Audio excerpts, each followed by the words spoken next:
លោកជីរវិទ្យសម្ដែងបទ Distract ទាំង3បទទៅកាន់វណ្ដានៅក្នុងថ្ងៃប្រគំតន្ត្រីផ្ទាល់ខ្លួនរបស់លោកបន្ទាប់ពីលោកវណ្ដាបានសម្ដែងបទ Voice Sojo 2នៅក្នុងកម្មវិធីរបស់ខ្លួនកាលពី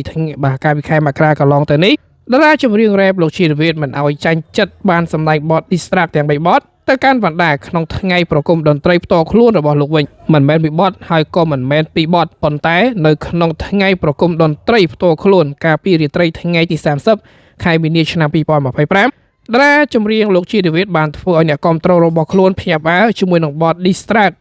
ដូចជាបទចំអូនអដេកថៃឯងថៃនិងបទហែងចង់ទៅណាទាំង3បទនេះហើយត្រូវបានទស្សនិកជនដឹងថាជាបទ Distract ទៅកាន់វណ្ដាដែលបទអាចចំអូនអដេកបានទម្លាក់តាំងពីចុងខែតុលាឆ្នាំ2022នៅពេលដែលវណ្ដាបានចេញបទ Voice Sojo 2បន្ទាប់ពីដឹងថាលេចធ្លាយចម្រៀងនៅក្នុងអាល់ប៊ុមរបស់ខ្លួន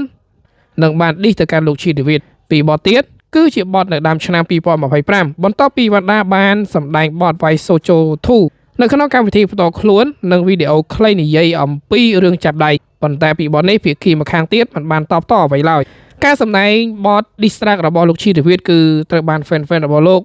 បានសប្បាយចិត្តថាកុំទុកសិចព្រោះតែគេម្នាក់ឯងតាមរយៈវីដេអូដែលបានចែកចាយនៅលើប្រព័ន្ធបណ្ដាញអនឡាញជីរវិទ្យក៏បាននិយាយប្រាប់ fan របស់ខ្លួនថាជីរវិទ្យមិនដែលខ្លាចអ្នកណានោះទេតាំងពីដើមមកនេះគឺជា perform ថ្មីកាលពីពេលម្សិលមិញដែលលោកជីរវិទ្យបានធ្វើការធ្វើ solo concert មួយជាមួយនឹង fan ជាពិសេសគឺបទថៃឯងថៃហើយចង់តាណានោះគឺបាទ perform ឡើងបាយឆាតែម្ដងការប្រគំតន្ត្រីរបស់លោកជីរវិទ្យធ្វើការពីថ្ងៃទី30ហើយចំពោះអាល់ប៊ុមដែលគាត់ត្រូវចេញហ្នឹងគឺអត់មានចេញអាល់ប៊ុមអីទេគ្រាន់តែថាជាការច្រៀងនៅក្នុងការប្រគំតន្ត្រី concert របស់លោកតែប៉ុណ្ណោះក៏ប៉ុន្តែយើងមិនទាន់ឃើញភាគីវណ្ដាចេញមកតទល់ឬក៏បង្ហោះសារអ្វីចម្លែកនោះទេក្រោយពីលោកជីរវិទ្យបានច្រៀងបទ Distract នៅក្នុងកម្មវិធីរបស់ខ្លួន